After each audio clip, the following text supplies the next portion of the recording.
Nagsisimula ang pelikula sa isang hindi kilalang isla kung saan makikita ang isang grupo ng mga manggagawa na nagtatrabaho sa isang pribadong kumpanya na gumagawa ng mga paghuhukay. Ang isla pala ay ginagawang ecological theme park. Gayunpaman, ang kanilang trabaho ay nahadlangan ng matuklasan nila ang isang serye ng mga higanteng fossil at kalansay na nagpapahiwatig ng nakatagong nakaraan ng isla. Dahil sa pagkabigo sa pagkaantala ng konstruksyon, nagpasya ang mga manggagawa na maglagay ng malalakas na pampasabog sa mga kalapit na pundasyon. Di nagtagal, pinasabog nila ang mga bomba na nagdala ng bugso ng hangin at alikabok patungo sa kanila. Matapos ang lahat, ang mga manggagawa ay nagulat nang malaman na ang pagsabog ay nagsiwalat ng isa pang higanteng fossil. Nagtataka silang nagpatuloy sa pag-inspeksyon sa kanilang nahanap nang biglang nagsimula itong gumalaw at naglaho sa lupa. Dito ay napagtanto ng mga manggagawa na ang fossil ay buhay pa. Habang sinusubukan nilang maunawaan ang sitwasyon, isang matinding pagyanig ang nangyari. Pagkatapos ay isang malaking sawa ang lumitaw mula sa lupa kaya ang mga manggagawa ay tumakas dahil sa sobrang gulat. Gayunpaman, ang pagtakas ay hindi sapat upang maiwasan nila ang galit ng halimaw dahil mabilis nitong ginulo ang buong lugar. Biglang lumindol ng malakas sa pangalawang pagkakataon at lumitaw ang isang malaking dinosaur. Pagkatapos, ang dalawang nilalang ay nakibahagi sa isang epiko na tunggalian na sinira ang isla sa pamamagitan ng napakalaki nilang sukat at lakas. Dito na nagtatapos ang kwento. Ay hindi pala, teka lang. Sa ibang lugar, isang batang lalaki na nagngangalang Kai ang nagising mula sa isang bangungot sa kalagitnaan ng gabi. Bigla niyang napansin ang presensya ng isang nakakatakot na figure na nakatayo sa likod niya. Sa takot ay tumakbo siya ngunit siya ay bumagsak sa sahig. Bumukas ang mga ilaw at lumabas ang kanyang ina na si Nan, sinusubukan pala siya nitong takutin. Dito ay malalaman natin na si Kai ay dumaranas ng pinsala sa binti at sinasanay siya ng kanyang ina na magkaroon ng higit na kontrol sa kanyang mga binti. Sa kabila ng kanyang mga limitasyon, sabik na sabik si Kai na bisitahin ang ecological theme park. At isang araw, sa wakas ay natupad ang kanyang pangarap nang surpresahin siya ng kanyang ina ng 2 tiket para sa theme park. Pagkatapos ay pinuutol ang eksena sa mahiwagang isla kung saan naglalakbay sina Nan, Kai at iba pang mga turista gamit ang isang tour bus na ginagalugad ang kagubatan. Habang sila ay papalayo, nabigla si Kai nang mapansin niya ang malaking sawa na bumababa sa bundok. Sinubukan niyang sabihin sa kanyang ina ang kanyang nakita ngunit hindi ito kumbinsido at ipinapalagay na ito ay imahinasyon lamang niya. Pagkaraan ng ilang sandali, ang driver ng bus na si Zhang ay napansin ng 2 malalaking bato na papalapit sa kanila mula sa itaas kaya mabilis na minaniobra ang bus upang maiwasan ito. Humantong ito sa pagbangga ng bus sa isang kalapit na puno, na nagdulot ng malawakang pagkataranta. Nang lumabas ang lahat ay nalaman nilang ang bus ay na-stuck sa putik, kaya wala silang pagpipilian kundi itulak ito ng sama-sama. Samantala, si Kai ay kailangang lumabas upang umihi, kaya siya at ang isa pang pasahero ay lumayo sa grupo upang maghanap ng lugar na paglalabasan. Gayunpaman, habang pinapaginhawa nila ang kanilang sarili, ang lalaki ay biglang inatake ng isang napakalaking dila na kumuha sa kanya papunta sa kakahuyan. Samantala, 2 pasahero na si Professor Gia at ang kanyang assistant na si Lei ay nagmamasid sa malalaking bato at iniisip na tiyak na isang halimaw ang nagtapo nito sa kanila. Nang biglang ilan sa mga pasahero ay inatake at dinala sa kagubatan, na nagudyok sa iba na agad na pumasok sa loob ng bus. Kahit papaano ay naisara ni Nan ang pinto ngunit napagtanto niya na nawawala ang kanyang anak na si Kai. Kasunod nito, ipinakita ng halimaw ang sarili bilang isang malaking palaka at tumalon patungo sa bus. Ang lahat ng mga pasahero ay nananatili sa sahig dahil natatakot na baka sila ay kainin, ngunit nang akmang sa salakay na ang palaka, nakita nitong nag-iisa si Kai sa kakahuyan at sinundan siya. Ang batang lalaki ay nagmamadaling tumakbo, at kahit papaano ay nakakaiwas sa lahat ng pag-atake nito. Pagkatapos ay nagtago siya sa loob ng isang puno, na hindi mapasok ng palaka dahil sa laki nito. Gayunpaman, nang hindi nakuha ng halimaw ang gusto nito ay itinulak nito ang puno palayo, dahilan upang umikot ito pababa ng burol. Pagbalik sa bus, ang mga tao ay nakaranas ng matinding pagyanig at nalaman na dumating na ang malaking sawa. Ipinulupot nito ang bus sa katawan nito at itinaas, ito ay labis na ikinatakot ng mga tao sa loob para sa kanilang buhay. Desperado silang kumapit sa mga upuan upang maiwasan na mahulog sa kanilang kamatayan at doon ay nakita ang mukha ng sawa na malapit ng lamunin ang buong bus. Sa kabutihang palad ay nakarinig ang sawa ng isa pang tunog sa di kalayuan at biglang bumitaw, na naging sanhi ng pagkahulog ng bus. Dahil sa pagbagsak ay nawala ng malay ang lahat. Makalipas ang ilang sandali, nagkamalay si Nan at nalaman na kakaunti lamang ang nakaligtas sa pagkahulog. Sa sandaling yun ay nagsimula muling lumindol ang lupa at ang mga pasahero ay nagtago sa likod ng bus, nanatili silang tahimik habang ang tunog ng malalaking padyak ay papalapit. Sa kalaunan, lumitaw ang isang napakalaking dinosaur at ang mga tao ay natakot. Mukhang makukuha na ng lahat ang kanilang kapahamakan, ngunit sa swerte nila ay hindi sila nakita ng halimaw kaya umalis ito nang hindi nagdudulot ng malaking problema. Samantala, sa wakas ay nakalabas si Kai sa puno at natagpuan ang kanyang sarili sa loob ng isang malaking kuweba. Sa kanyang takot, nakita niya ang isang malaking piraso ng balat ng ahas kasama ang ilang mga itlog na nasa sahig. Nakarinig si Kai ng malalakas na yabag na palapit sa kanya at may nakita siyang anino ng halimaw mula sa gilid ng kanyang mata. Mabilis siyang nagtago sa likod ng mga itlog at nalaman na ito ay isang dinosaur, at kasalukuyan itong kinakain ang mga laman ng itlog. Sinubukan ni Kai ang kanyang makakaya upang mapanatili ang katahimikan ngunit biglang tumunog ang alarm sa kanyang relo, na nagbigay ng kanyang lokasyon sa nilalang. Bilang resulta, nahanap siya ng dinosaur at tumakbo si Kai para makalayo dito.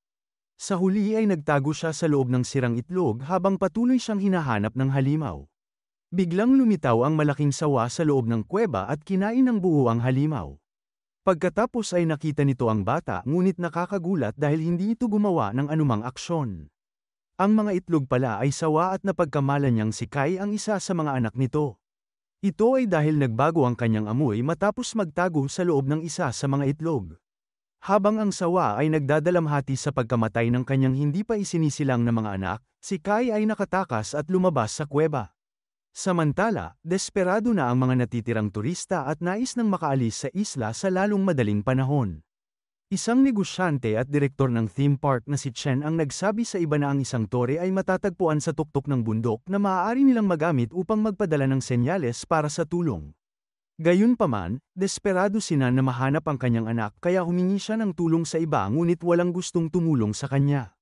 Kaya naman dahil walang pagpipilian, umalis siya sa grupo ng nag-iisa para hanapin si Kai. Sa kanyang pagtataka, ang driver ng bus na si Zhang ay sinamahan siya sa huling segundo at nag-alok ng tulong. Nagpasalamat dito si Nan at binanggit na mahahanap nila si Kai sa pamamagitan ng GPS sa kanyang smartwatch. Habang patuloy na nag-uusap ang dalawa, bigla silang may narinig na kaluskos sa mga palumpong na ikinagulat nila.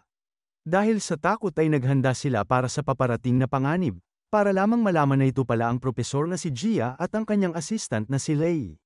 Sandaling ipinagdiwang ng apat ang kanilang muling pagkikita bago umalis upang hanapin ang bata. Pagkatapos ang eksena ay pinutol at ipinakita ang isang pagod na si Kai, walang pag-asa na naglalakad mag-isa sa kakahuyan. Ang masaklap pa nito, bigla na lang nasabit ang kanyang binti sa baging ng puno. Nahuli pala siya ng isang malaking halaman na carnivorous. Pagkatapos ang halaman ay marahas na ibinuka ang bibig nito at nagpalabas ng isang matalim na tinik na halos tumama sa ulo ni Kai. Ngunit nang ang halimaw ay kukuha na ng pangalawang pagkakataon na tirahin si Kai, ang malaking sawa ay dumating at sinangga ang mga spike, saka pinatay ang halaman. Dahil dito ay nagawang palayain ni Kai ang sarili at laking gulat niya nang malaman na iniligtas siya ng sawa mula sa kamatayan. Habang nagkakatitigan ang dalawa, dahan-dahan na lumapit ang sawa sa bata at sumenyas ng tulong para tanggalin ang spike na nasa katawan nito. Agad na nakuha ni Kai ang pahiwatig kaya kumuha siya ng ilang baging at itinali ito sa spike, na nagpapahintulot sa sawa na bunutin ito. Pagkatapos nito, ang malaking sawa ay umalis sa lugar at tumungo sa dulo ng kagubatan. Sa ibang lugar, ang grupo ay nakarating sa tuktok ng bundok, para lamang malaman na ang buong lugar ay nawasak na. Mas lalo pang naging malungkot ang sitwasyon dahil lumitaw ang isang dambuhalang T-Rex sa harap nila, inatake nito ang mga tao nang walang pagsisisi na pinapatay sila. Sa kabilang banda, si Kai ay nakita ang isang dinosaur na kinakain ng isang malaking palaka. Dahan-dahan siyang napaatras ngunit hindi sinasadyang matapakan ang isang sanga, na naging dahilan para mapansin siya ng dinosaur. Gayunpaman bago siya nito salakayin, natagpuan si Kai at dinala sa gilid ng kanyang ina na si Nan at sa wakas ay muling nagkita ang dalawa. Ang kanilang muling pagtitipon ay naputol nang makita sila ng dinosaur at agad silang inatake. Nagawa nitong itumba sina Zhang, Jia, at Lei papunta sa isang burol bago hinabol si Nan at ang kanyang anak. Ang dalawa sa kalaunan ay nagawang makawala sa pamamagitan ng pag-akay sa dinosaur sa isang maliit na butas na hindi siya kasya. Gayunpaman, hindi pa nakaligtas ang mag-ina dahil nakakita na naman sila ng isa pang dinosaur na agad na lumapit sa kanila. Hindi nagtagal, natagpuan ni Nan at Kai ang kanilang mga sarili na napapalibutan ng dalawang gutom na halimaw. Ngunit kahit na sa pagkakataong ito ay lumitaw ang magiting na sawa na nagligtas sa kanila mula sa pinsala.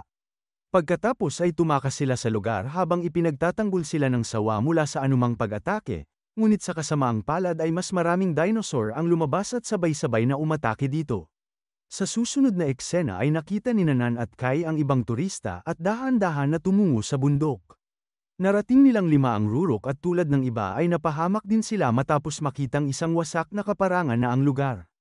Laking gulat ni Gia nang makita ang maraming kalansay ng sawa at T-Rex at ipinapalagay na ang dalawa ay may kasaysayan ng pag-aaway sa isa't isa.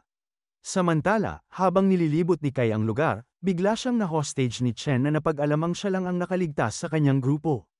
Maliwanag na nasisiraan na siya ng bait habang tinututukan niya ang bata ng kutsilyo at sinisisi ang lahat sa nangyayari sa kanya.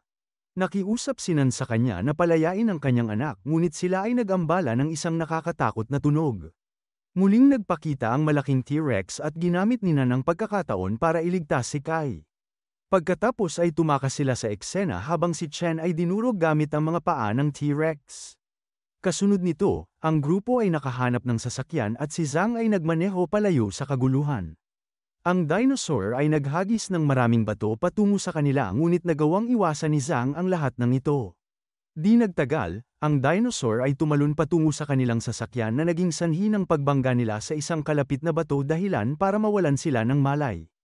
Ilang sandali lang ay nagising sila at napansin ang dinosaur na papalapit sa kanila upang sila ay kainin. Gayunpaman, bago pa sila nito mahawakan muling dumating ang malaking sawa at nailigtas sila.